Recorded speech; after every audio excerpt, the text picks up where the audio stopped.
Hello বন্ধুরা, এখানে একটা দেখতে পাচ্ছেন যে একটা বৃদ্ধ কান্নাকাটি করছে। তার দিয়ে লাগানো একটা 20 বছরের গাছ, সেটাকে অবৈধভাবে কেটে নেওয়ার জন্য।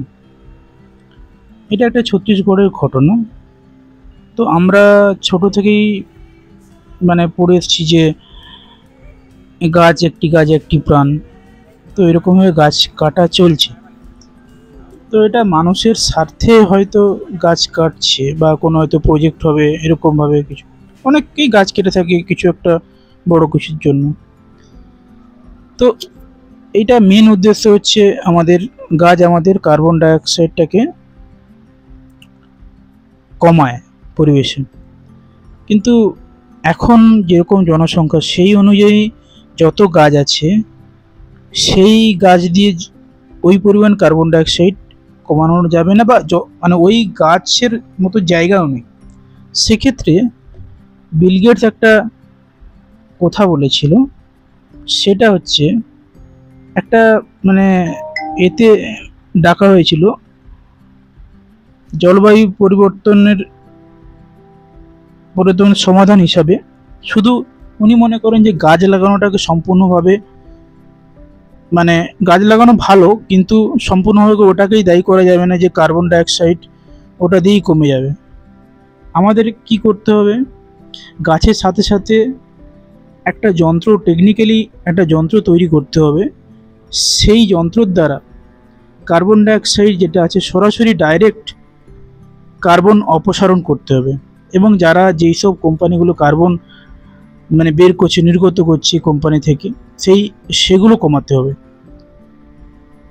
ব্যাপারটা উনি একটা এক্সাম্পল দিয়েছিলেন যে আমার ক্যান্সার হয়েছে, কিন্তু আমি সিগারেট খাচ্ছি তবুও। তো আগে সিগারেট খাওয়াটা কমাতে হবে। তো সেরকমই বলতে চাইছে, কার্বন এমিশন বন্ধ করতে হবে। গাছ লাগা তো ঠিক আছে, কিন্তু সেটা হচ্ছে একটা সুইস কোম্পানি, যেটা একটা সুইস কোম্পানি আছে, ক্লাইমেট ওয়ার্কস বলে একটা কোম্পানি আছে। সেইখানে একটা মেশিন তৈরি করেছে। সেই মেশিনটা বাতাস থেকে কার্বন ডাইঅক্সাইড এবং কার্বন নিয়ে নেয়। তো কার্বন মনোক্সাইড এইসব কিন্তু তারা নিয়ে নেয়। এখন এই জিনিসটার প্রতি তিনি প্রচুর নজর দিয়েছেন। তো এটা আমি মনে করি যে হ্যাঁ, এটাও একটা ঠিকই জিনিস। এটা প্রযুক্তিগতভাবে এটা তৈরি করতেই হবে। কিন্তু আলটিমেটলি সত্যি যেরকম জনসংখ্যা বাড়ছে, 8 বিলিয়ন জনসংখ্যা পৃথিবীতে। তো সেরকমভাবে আমাদের গাছ লাগানোর জায়গা নেই, প্রতি জায়গায় ঘর বাড়ি হয়ে যাচ্ছে। তো সেই অনুযায়ী এই ধরনের মেশিন দিয়ে গাছ বাতাসটাকে ভালোভাবে টিকিয়ে রাখতে পারে। তো এইটার ব্যাপারটা হচ্ছে যে আমরা প্রকৃতি দ্বারা প্রকৃতি নিজের মতন করে প্রকৃতির বানিয়ে নিতে পারে। হয়তো আজকে অক্সিজেন দিচ্ছে, অক্সিজেনের জন্য আমরা বেঁচে আছি। প্রকৃতি যদি আমরা নষ্ট করি, সে প্রকৃতি নিজের মতো নিজেকে ঠিক করে নিতে পারবে। কিন্তু ব্যাপারটা যে আমাদের ক্ষতি হয়ে যাবে। ব্যাপারটা বোঝাতে পারছি, এক্সাম্পল দিয়ে বোঝায়। যেমন করোনা যখন আসছিল, তখন কেউ বেরোচ্ছিল না, তখন ডিস্টেন্স মেনটেন করেছিল। সেরকমভাবে যদি একটা টাইম মনে হয় যে আমাদের পৃথিবীর সব বিল্ডিং ভেঙে টেঙে, যা প্ল্যানগুলো ভেঙে গাছ লাগাতে, এটা বলতে চাইছি নিজের বাঁচার স্বার্থে, তখন কিন্তু গাছই লাগাতে হবে। তো এই নয় যে পুরোটাই নিজের বাঁচার জন্য কিন্তু করতে হবে, কিছু করার নেই।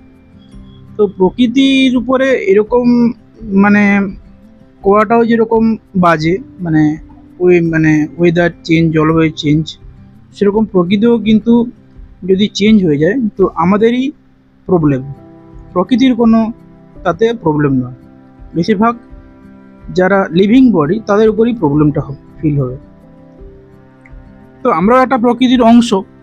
তো আমরা যেরকম বুদ্ধি করে যেরকম ঘর বাড়ি তৈরি করেছি, সেরকম আমাদেরই স্বার্থে হয়তো একদিন না একদিন গাছ লাগাতে হয় বেশি বেশি করে, বা হয়তো এরকম মেশিন দিয়ে প্রকৃতির বাতাসটাকে মেশিন দিয়ে প্রকৃতির যে কার্বন ডাইঅক্সাইডটা আছে সেটাকে আমরা কমিয়ে দিতে পারবো।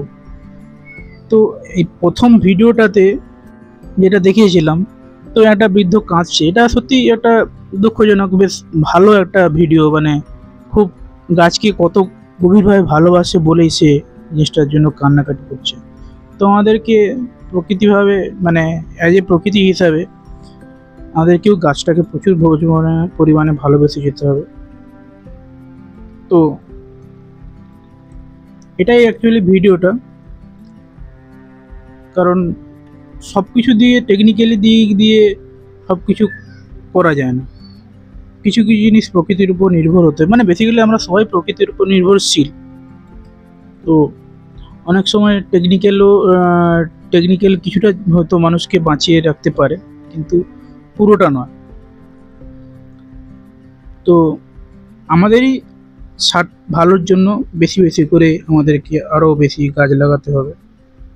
তো যদি জায়গা না থাকে তখন এরকম কার্বন ডাইঅক্সাইড যে এমিশন, যেসব কমাতে হবে, কার্বন ডাইঅক্সাইড যেসব প্ল্যান্টে বেশি ফুটছে সেগুলো কমাতে হবে, এবং কার্বন যেগুলো কার্বন সাক করার মেশিন সেগুলো বেশি বেশি করে ইনস্টল করে প্রকৃতিকে ঠিক রাখতে হবে। এইটাই হচ্ছে ভিডিওটার উদ্দেশ্য। ভিডিওটা আপনাদের কেমন লাগলো, মানে এটা একটু লেন্দি হয়ে গেছে, তো সেটা একটু জানাবেন। তো আশা করি আরও যদি আপনাদের কিছু মানে কমেন্ট থাকে সেইটা কমেন্ট করে আমাকে দেবেন কমেন্ট বক্সে। আশা করি এই পর্যন্ত ভিডিওটা আমি শেষ করছি এখানে।